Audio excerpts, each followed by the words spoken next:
Hello friends, welcome back. और इस video में हम बात करने वाले हैं अपने एक नए टॉपिक को लेकर। अब हम इस वीडियो में एक बहुत इंटरेस्टिंग टॉपिक के बारे में डिस्कस करेंगे। हमारा जो टॉपिक है वो होने वाला है कि 10 डेज स्ट्रेटेजी के साथ हम कैसे अपना कंप्लीट कर सकते हैं फुल सिलेबस, जो कि टर्म सेकंड में हमारा सोशल साइंस का आने वाला है।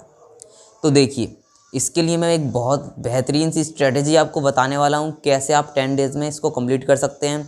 और अगर आपने इस स्ट्रेटेजी को फॉलो किया तो मैं डेफिनेटली कह सकता हूँ कि आप 38+ मार्क्स अपने सोशल साइंस एग्ज़ाम में स्कोर कर सकते हैं। लेकिन इतना आसान भी नहीं है, क्योंकि सोशल साइंस का जो हमारा सिलेबस होता है वो बहुत ज़्यादा बड़ा होता है। अगर हम उस सिलेबस को बहुत अच्छी तरीके से तैयार करना चाहते हैं तो आप मेरी इस स्ट्रेटजी को फॉलो कीजिए और देखिएगा कैसे आप स्कोर कर सकते हैं बहुत बेहतरीन मार्क्स अपने एसएसटी के एग्ज़ाम में। तो देखिए, पहले मैंने जो हमारे चैप्टर्स आ रहे हैं वो देखिए। पहले जो हमारा चैप्टर है वो सोशल साइंस का है। सोशल साइंस में जो हमारी हिस्ट्री, सिविक्स, ज्योग्राफी, इकोनॉमिक्स, ये 4 सब्जेक्ट हैं। इन चारों में से जो हमारा हिस्ट्री का जो सिलेबस है वो क्या है? Socialism in Europe and the Russian revolution, जो कि हमारा चैप्टर 2 है।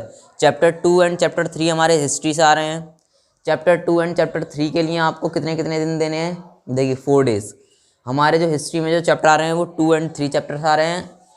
चैप्टर 2 एंड चैप्टर 3 जो कि हमारा socialism in Europe and Russian revolution, और तीसरा है हमारा Nazism and the rise of Hitler. Hitler के बारे में सारा कुछ पता होना चाहिए, इसकी डेट वगैरह जितनी भी है वो सारी कुछ एक माइंडसेट आपके अंदर बैठ जाना चाहिए कि ये डेट को ये हुआ था। इसके बाद हम ज्योग्राफी की तरफ देखते हैं। तो ज्योग्राफी में हमारे 3 चैप्टर्स आ रहे हैं, ड्रेनेज, क्लाइमेट और natural vegetation and wild life. अब इन तीनों चैप्टर्स को बहुत अच्छी तरीके से प्रिपेयर करना है। ये ज्योग्राफी के लिए है। अभी मैं आपको कितने डेज़ इनको देने हैं वो भी मैं बताने वाला हूँ, कितने कितने दिन आपको एक सब्जेक्ट को देना है। अब इसके बाद देखिए, हमारे जो सिविक्स है, सिविक्स में हमारे 2 चैप्टर आ रहे हैं, इलेक्टोरल पॉलिटिक्स और वर्किंग ऑफ इंस्टीट्यूशन। ये दोनों चैप्टर्स आपको बहुत अच्छी तरीके से तैयार होने चाहिए। इसके बाद चैप्टर 3 जो कि हमारा इकोनॉमिक्स से जो चैप्टर 3 आ रहा है, पॉवर्टी एज अ चैलेंज, इसको भी हम बहुत अच्छी तरीके से निपटाएंगे।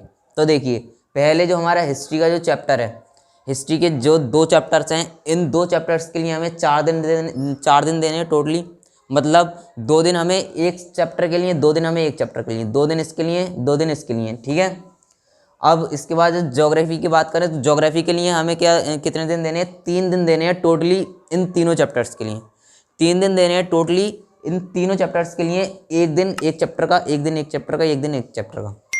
ऐसे जो हमारे टोटली कितने दिन हो गए? 4 और 3 7 दिन हो गए। अब 7 दिन में हम जो है अपना हिस्ट्री और ज्योग्राफी निपटा लेंगे। इसके बाद लास्ट में हम जो हमारे 2 सब्जेक्ट बचते हैं, सिविक्स एंड इकोनॉमिक्स, इसको कैसे कंप्लीट करना है? सिविक्स में हमारे 2 चैप्टर्स आ रहे हैं, chapter 3 electoral politics, working of institution. इसके लिए हमें 2 दिन ही देने हैं। मतलब एक चैप्टर के लिए एक दिन और दूसरे चैप्टर के लिए दूसरा दिन, ठीक है। तो ऐसे 2 दिन इसको देने हैं। 7 और 2 9 दिन हमारे कंप्लीट हो गए। 9 दिन। अब जब 10वें दिन पर आपको जो स्टडी करना है वो करना है इकोनॉमिक्स। इकोनॉमिक्स में सिर्फ एक चैप्टर आ है, पॉवर्टी एज चैलेंज, इसको आपको एक दिन में ही निपटाना है। इसके बाद टोटली ऐसे आप कंप्लीट कर सकते हैं 10 डेज़ में अपने इस सिलेबस को। अब इसको हमें तैयारी कैसे, कितने कितने टाइम पढ़ना है वो मैं आपको बताता हूँ। देखिए, हिस्ट्री के लिए आपको पढ़ना है 2 hours morning and plus 2 hours evening. 2 घंटे आपको मॉर्निंग में पढ़ना है, 2 घंटे आपको इवनिंग में पढ़ना है। अब 2 घंटे मॉर्निंग और 2 घंटे इवनिंग, टोटली आपके 4 घंटे हो जाते हैं। 4 घंटे आपको मिलते हैं एक चैप्टर के लिए एक दिन। ये पहले दिन की बता रहा हूँ मैं। एक दिन में आपको 4 घंटे देने हैं हिस्ट्री को। ये चैप्टर है जैसे कि socialism in Europe and Russian revolution, इसको आपको एक दिन में 4 घंटे देने हैं। सुबह को आप इसको पढ़ेंगे और शाम को इसको पढ़ेंगे 2-2 घंटे, ठीक है। इसके बाद दूसरे दिन भी इसी को पढ़ना है। 2 डेज़ देने हैं ना एक चैप्टर को हमें। तो एक चैप्टर को अगर 2 दिन देते हैं हम, तो दूसरे दिन भी इसी को पढ़ना है। दूसरे दिन इसको पढ़ेंगे, सुबह में भी इसको 2 घंटे, शाम को भी इसको 2 घंटे, ठीक है। टोटली आपको 8 घंटे देने हैं एक चैप्टर के लिए, 8 घंटे देने हैं दूसरे चैप्टर के लिए। क्योंकि जो हमारा हिस्ट्री है ना, हिस्ट्री में थोड़ा बड़े बड़े चैप्टर्स होते हैं, तो आप इनको कंप्लीट करने में थोड़ा टाइम ले सकते हैं। तो इसीलिए एक चैप्टर के लिए 8 घंटे बहुत हैं।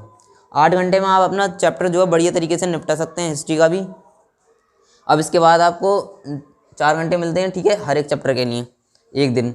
अब ज्योग्राफी की बात करें तो ज्योग्राफी में भी आपको ऐसे करना है, 2 घंटे मॉर्निंग और 2 घंटे इवनिंग, और 4 घंटे टोटली आपको देने हैं एक चैप्टर को।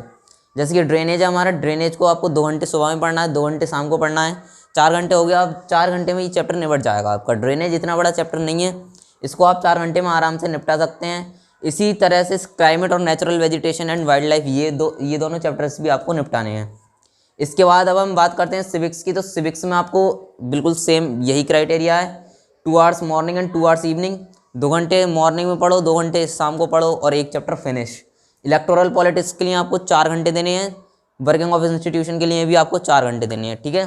4 घंटे इनको मिल जाएंगे 2 दिन में ये कंप्लीट। इसके बाद जो हमारा लास्ट में इकोनॉमिक्स बचता है, इकोनॉमिक्स में आपको क्या करना है, 2 hours morning plus 1 hour evening. आप इसको 2 आवर्स मॉर्निंग में दे सकते हैं, सुबह में पढ़ना बहुत ज़रूरी है इसलिए सुबह में आपको 2 आवर्स ही रखने हैं। शाम को आप इसको घटा भी सकते हैं, बढ़ा भी सकते हैं और घटा भी सकते हैं। अपनी जो नीड है उसके हिसाब से आप इसको बढ़ा घटा सकते हैं, जैसे भी आपको टाइम मिलता है उस प्रकार से आप इसको बढ़ा घटा भी सकते हैं। तो इसको हमें टोटली 3 घंटे देने हैं, एक चैप्टर को 3 घंटे बहुत हैं, तो इसीलिए हम जो है एक चैप्टर आ रहा है हमारे इकोनॉमिक्स में से, तो इसको हम 3 घंटे ही देंगे। 3 घंटे में जो है हम अपना पूरा चैप्टर निपटा सकते हैं। तो देखो इस स्ट्रैटेजी को अगर आप फॉलो करते हो तो ये 10 डेज़ में आपको ये पूरी एसएसटी निपट जाएगी। 10 डेज़ में अगर आपकी एसएसटी निपट जाती है बहुत अच्छी तरीके से, देन आप उसको रिवीजन करें, सैम्पल पेपर सॉल्व करके देखें। उसका रिवीजन जितना ज़्यादा होगा उतना ही ज़्यादा हमारा चैप्टर जो होगा वो बहुत बेहतरीन तरीके से तैयारी हो जाएगी। तो देखिए आपको क्या करना है, सैम्पल पेपर्स ज़्यादा से ज़्यादा सॉल्व करने हैं, टेस्ट पेपर्स ज़्यादा से ज़्यादा सॉल्व करने हैं। जितना ज़्यादा आप सॉल्व करेंगे उससे आपको एग्ज़ाम वाली फीलिंग आ जाएगी कि एग्ज़ाम में ये क्वेश्चन आ सकते हैं। तो इस टाइप के जो सैम्पल पेपर्स हैं वो आपको सॉल्व करते रहना है। टर्म सेकंड के चैप्टर जो टर्म सेकंड में आ रहे हैं उनके सैम्पल पेपर्स आपको लेके बैठ जाने हैं, वो सॉल्व करने हैं, ठीक है। अब इसको क्या करना है, जैसे कि अगर हमने इसको पढ़ लिया सुबह में 2 घंटे पढ़ने के बाद इसको एक बार रिवाइज़ करने का अगर आपको टाइम मिल सकता है तो आप उसको टाइम निकालें। दिन में किसी भी टाइम अगर आप इसको रिवाइज़ करेंगे तो उससे क्या होगा, आपने जो भी सुबह में पढ़ा वो रिवाइज़ होगा और अगर वो रिवाइज़ होगा तो आपके माइंड में वो चीज़ बैठ जाएगी बिल्कुल अच्छी तरीके से, वो आप भूलोगे नहीं। जो मेन पॉइंट्स हैं उनको आपको रिवाइज़ करना है, अंडरलाइन करते चलना है। जो भी आपको इम्पोर्टेंट लगे उसको अंडरलाइन करके रखना है। सुबह में उसको पूरे को पढ़ना है, पहले पूरे को पढ़ने के बाद जो उसमें से मेन है उस पर अंडरलाइन करना है। अंडरलाइन करने के बाद दिन में अगर आपको टाइम मिलता है तो जो मेन इंपॉर्टेंट चीज़ है जो कि आपने अंडरलाइन की है उसको रिवाइज़ करना है एक बार। अगर आप ऐसा करते हैं तो आपका जो चैप्टर है वो बहुत अच्छी तरीके से निपट जाएगा। इसके बाद ज्योग्राफी में भी सेम कंडीशन आपको अप्लाई करनी है। इसमें 3 चैप्टर आ रहे हैं, ये तीनों बहुत इंपॉर्टेंट है, तो इन तीनों को भी बहुत अच्छी तरीके से आपको क्लियर करना होगा, ठीक है। तो बस इस वीडियो के लिए बस इतना ही। मिलते हैं नेक्स्ट वीडियो में, बात करेंगे एक नए टॉपिक को लेकर। तब तक बने रहिए हमारे साथ। Thank you for watching.